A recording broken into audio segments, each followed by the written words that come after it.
It's no secret that The Mandalorian has been one of the best Star Wars projects that Disney has put out since it bought the IP. Each week that delivered a new episode left me on the edge of my seat. But I'll be honest, Season 3 felt kinda different, with a storyline that felt rushed and disorganized, extremely underutilized characters, and a severe lack of the series' trademark quality. Needless to say, I'm gonna have a ton to cover today. This is the way. So in this video, I'm gonna be breaking down what I believe went wrong in Season 3, my thoughts on the series as a whole, and also looking ahead into the future of the series. I'm sure this will go over smoothly, right? I mean, all the Star Wars fans get along together on social media and the internet, right?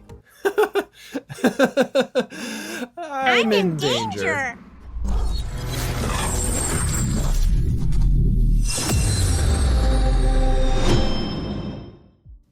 Now, before we get started, I want you to join me in the comment section below and let me know what your thoughts are of Season 3 of The Mandalorian. And remember, my opinion is not the right opinion, it's just my opinion. So keep that in mind as we're having a discourse below. So just to start off, I personally believe that Season 3 got off on the wrong foot before it even premiered. Because to me, even with its flaws, Season 2 ended off about as perfectly as it possibly could get. In fact, when you think about the driving force behind that entire season, it was all about reuniting Grogu with the Jedi. And they accomplished that in a big way. Seeing Luke Skywalker in his prime being the heroic Jedi that we all know and love brought actual tears to my eyes. And I'm not ashamed of that. It's enough to make a grown man cry. Especially with how Disney Star Wars seems to always make Luke out to be an old loser who only got briefly redeemed at the end. It was so awesome seeing him come back with his full potential being realized. And get this, we actually end the season with real character development.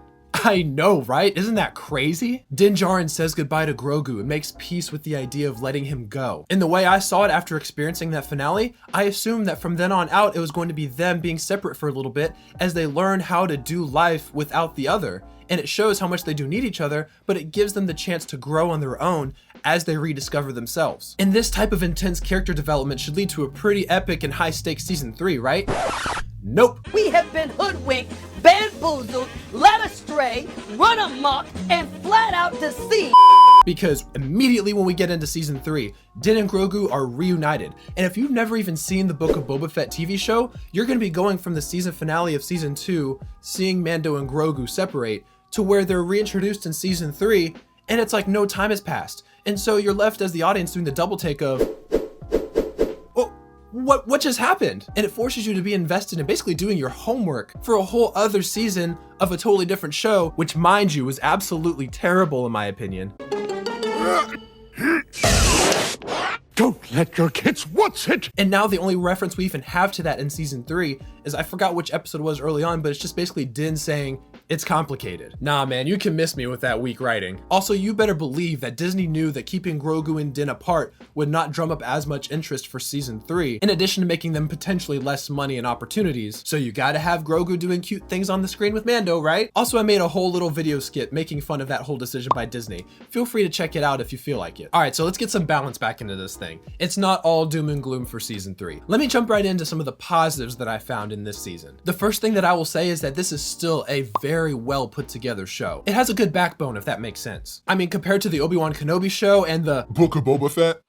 The production quality of Mando in general stands head and shoulders above those other shows. While I did personally still feel that the show took a step back when it comes to the cinematography and the CGI compared to the first two seasons, I still think that a lot of the set pieces were incredible. The sound design was awesome. I love the space battle specifically because that genuinely felt like Star Wars. And I just love the detail that they put into these environments that made it feel so much more lived in. And I think that's one of the biggest things I like about The Mandalorian. Even if this season to me didn't hit the mark, you're still gonna have exceptional quality when it comes to everything else around it. So in reality, the worst season of Mando is still better than pretty much almost all of the junk that Disney Star Wars has put out in the last couple years. Another thing that I'll say is the action was very entertaining to watch. Ironically, one of the first things that comes to mind is a scene from the first episode of the season. It's basically a squad of Mandalorians fighting off some gigantic space alligator. They used some great camera tricks to keep the fight interesting. And I loved some of the more dynamic shots, like the POV camera that's set up behind the Mando's helmet so you can kind of see what's going on over their back.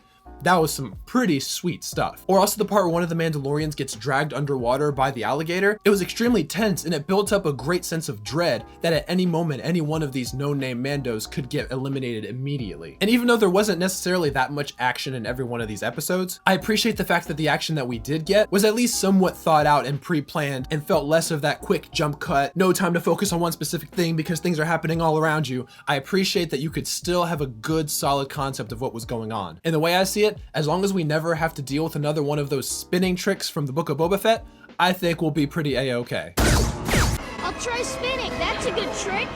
You're not that guy, pal. Trust me. You're not that guy. Another thing that I had in my positive category that ironically almost sounds stupid when I say it out loud was that I liked this season. Now let me explain myself. Going in to watch things like the Obi-Wan Kenobi TV show, Book of Boba Fett, or the sequel trilogy left me coming out with not only a bad taste in my mouth, but a genuine dislike of whatever I had just watched. Did I like certain things that were in all of those projects?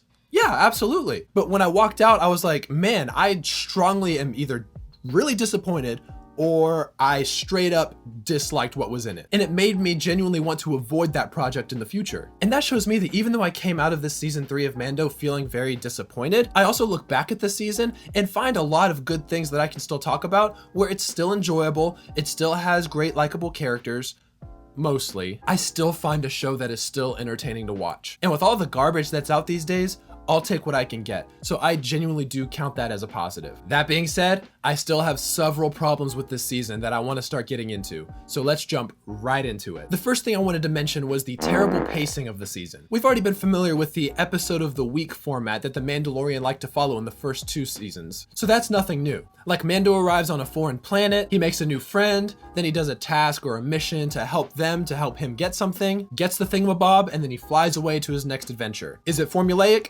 Yes, but what kept the last 2 seasons going throughout was that there was some underlying drive that kept the plot pushing forward. So even though they divvied away from the main plot and did some side quests, there was still some underlying threat or some sinister presence, mostly involving Moff Gideon, that kept the Mando structured because he always had something to prepare for or to protect. So in season 1, we see Din Djarin meet Grogu for the first time, and we start to unravel more of his complex character. But the underlying plot thread is that Moff Gideon is trying to take Grogu for his own nefarious purposes. I would gladly break any promise and watch you die at my hand.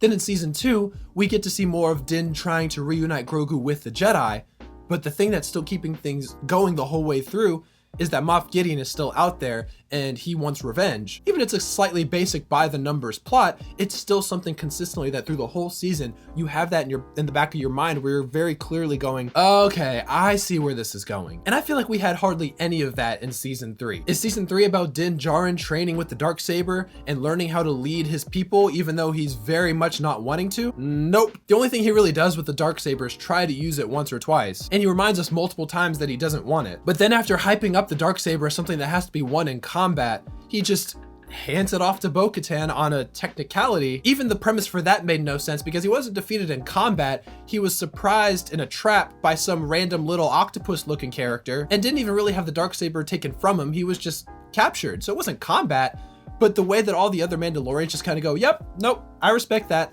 It was way too easy, and it felt like just a plot point that they had to wrap up to move on towards the finale. The resolution of all of this just felt so unsatisfactory. And as I mentioned before, we severely lacked the presence of some sort of big bad for the first 5 or 6 episodes to drive us towards whatever we were building towards. For the first 5 episodes, it's basically just Mando and Grogu just putzing around, doing a bunch of side quests, but there's no Moff Gideon presence or even another big bad presence that shows up until literally the second to last episode. And by then, it's so jarring to see him back that it lessens the impact of his presence. I just thought it was too little too late. The side quests from the first 2 seasons that in hindsight really were pretty harmless, now pretty much felt like they took over the majority of the story. I mean, at the beginning of the season, we're told that Mando has to bathe in the living waters for taking off his helmet in season 2, which is a consequence that I feel like should have been played up more, But nope, he literally bathes in the waters by like the second episode. Also, him and the other Mando save a kid from Big Bird. They zoom around and save Navarro from pirates. And then they chill with Jack Black and Lizzo, which, I'll be covering that in a second. But yeah, all those problems that I had can really be encapsulated under the blanket of terrible pacing, or even a lack of a succinct plan, at least on the writer's parts. Another thing I wanted to mention was actually the pretty poor characterization of Mando and Grogu. To me, Din Djarin felt way too much like a spectator in his own story. The skilled, nuanced, and emotionally complex character that we've grown to love for the first 2 seasons now just feels like he's nothing special. The problem with introducing a crap ton of Mandalorians like we do in this season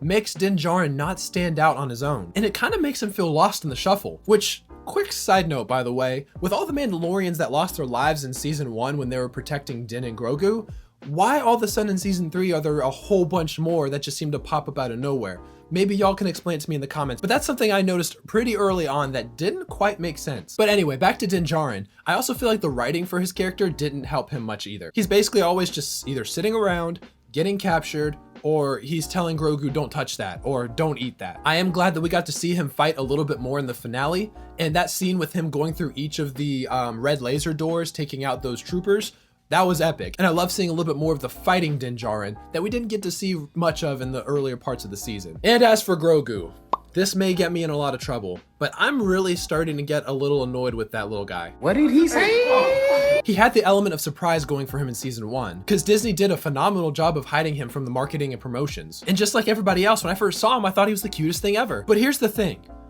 Being cute will only get you so far in my opinion, at least for a certain amount of time. We did get to see Grogu grow a little bit more in season 2, but I feel like he regressed heavily in season 3, especially in the first 6 episodes. 80 to 90% of his screen time pretty much consisted of the camera just panning to him to do something cute or make a cute face or a cute sound. It basically just made him into a caricature of a character instead of an actual character. Maybe I'm just a bitter old man, but I was really excited at the end of season 2 when he went off with Luke Skywalker to start his Jedi training. That was such an awesome opportunity that could raise a lot of potential questions for the future, or a great opportunity to learn more about Luke Skywalker's Jedi training, especially because we haven't seen much of it in live action other than the fact that he was such a terrible teacher that he couldn't even control his own nephew. But that's a gripe for another time. To be fair, I do think part of this is that the writers have kind of put themselves into a corner because the character of Grogu, or at least his species, doesn't grow very quickly. In fact, I think Yoda was about 90 to 100 years old when he started teaching at the Jedi Temple, and I think they said Grogu's about 50 here, but still, because he's so young, he can't develop at the same time as all the other characters, so we are kind of stuck with him for multiple seasons, seeming like he's just doing the same thing over and over again. Although I will say, once again, just like everything else, he does improve a little bit by the end, and when I say he does a couple more things, he pilots an IG-11 droid, he does a bunch of backflips, and he can use the Force without passing out like he did in the earlier seasons. So I guess that is still somewhat of a character progression, but it just didn't quite feel like it was enough. Whew, all right, I'm gonna jump into some major nitpicking here. So if you've stuck with me this far, I appreciate y'all so much. All right, are y'all ready? Let's do this.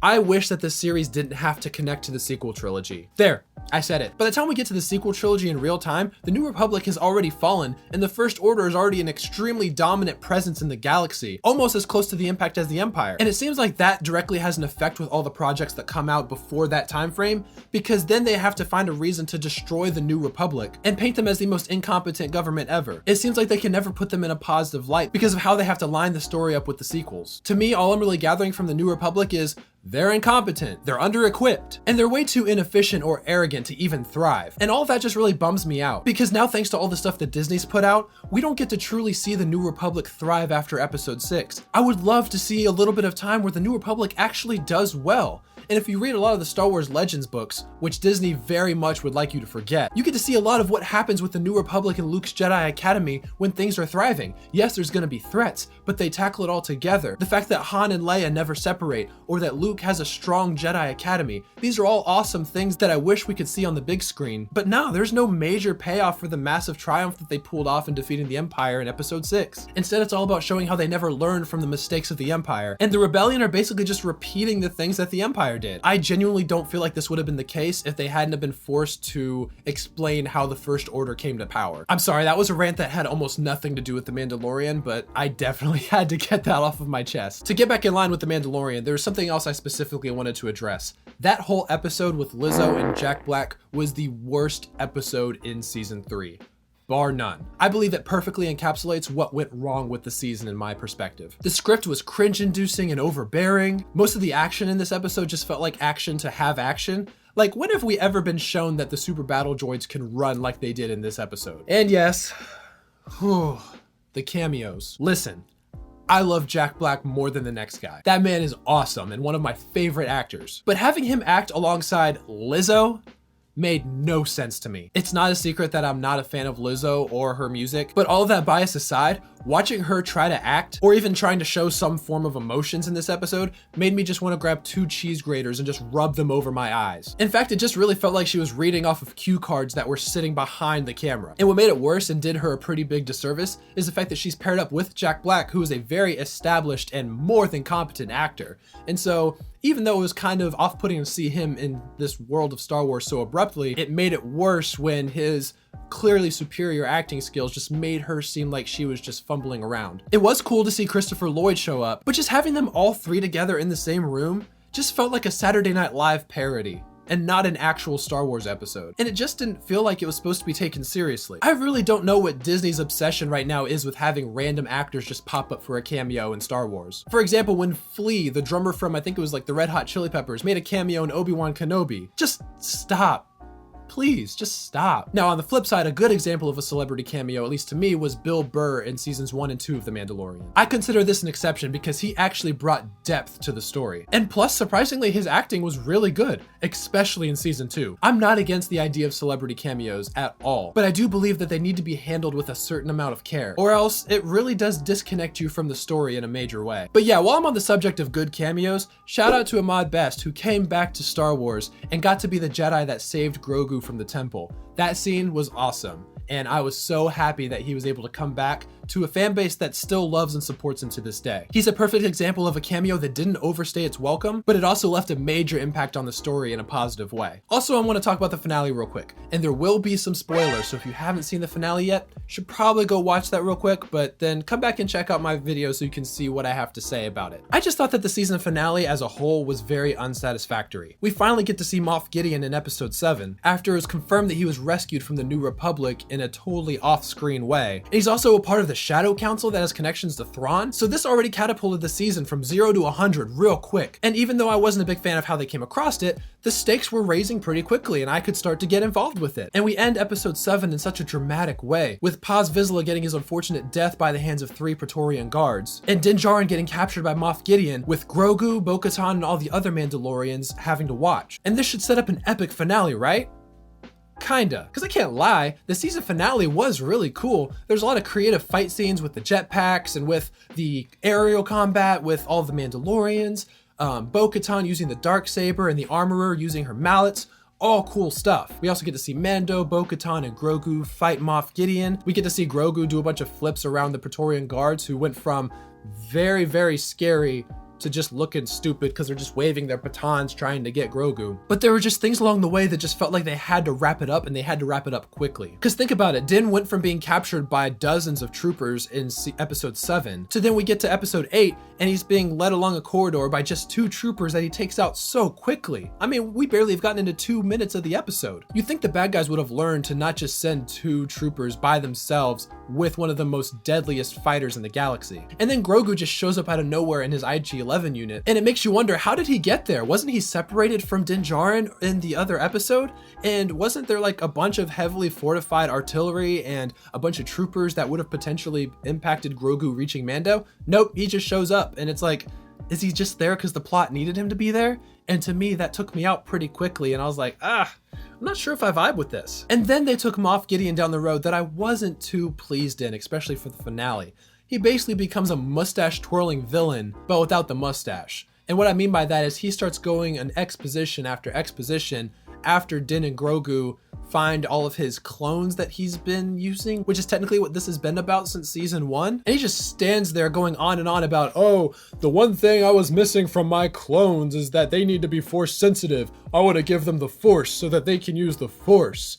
And it was just so not like Moff Gideon, because he's always been known to be more of the strategist, the planner. He's just this incredibly threatening presence. But then having him actually fight Din and Grogu and Bo-Katan in that special Mandalorian suit was something that just didn't seem or feel right. And then also he just unceremoniously crushes the Darksaber when the whole point behind him and Bo-Katan feuding was that he wanted the Darksaber for his own. So why destroy it when he already had Bo-Katan on the rocks? I don't know, beats me. But then we get the death of Moff Gideon, which is just him standing there like a dummy with fire exploding all around him, and he's just like, ah, and then disappears. We've seen this happen so many times in so many other projects, and it just felt so unceremonious for that type of presence. I mean, Moff Gideon has been one of the best villains in Star Wars in the most recent years, at least in my opinion. And it was a shame to see him go out like that. Now, granted, we do go back to the whole no body, no death thing, but they're gonna have to do a lot of explaining if Moff Gideon actually survives this. I just feel like going into the finale of season 3, all of the writers and directors and producers and all that jazz, they had like a checklist that they had to check off by the end of the season. And since not a lot of them had been checked off yet, they were like, oh, we gotta have a resolution for Din and Grogu where they're happy together. We gotta kill Moff Gideon. We gotta tease clones. We gotta do this. We gotta do that. And regardless of how things had been set up in the story, they forced it to happen in order to have some sort of resolution at the end. And it made the finale, while still cool,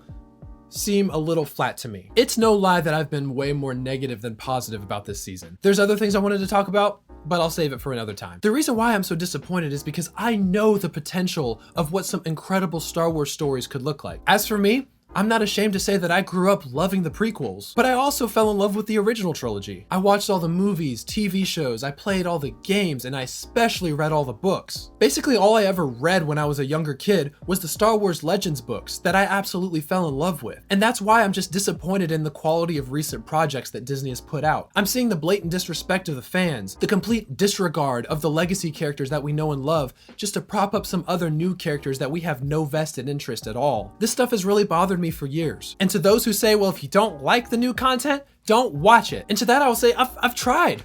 I've tried not watching new stuff, but I love Star Wars so much that I'm a shill. Like, if something has Star Wars on the name, I'm probably gonna at least be somewhat interested in it and try to check it out. So maybe I'm the problem here. I just keep coming back. Maybe I'll be proved wrong with the recent slate that was announced for the next couple of years. But when it comes to right here, right now, the best word I can just think of is a disappointment. And that is what I would summarize Mandalorian Season 3 to be. A bunch of great moments, really great quality throughout the entire series, but just felt disappointing to me. And that's just my opinion. But now I want to turn it over to you. What did you think about Mandalorian Season 3? Was it everything you've ever wanted? Am I full of crap? Regardless, drop your thoughts in the comments below and let's get a discussion going. I am also so close to 1,000 subscribers on this channel, so if you've made it with me this far, I would appreciate it so much if you would consider subscribing. It would mean so much for my young channel. All of y'all's support has been awesome, and I've had an absolute blast getting to know all of you guys. But with all that out of the way, I want to thank you guys so much for watching, and I'll see you next time.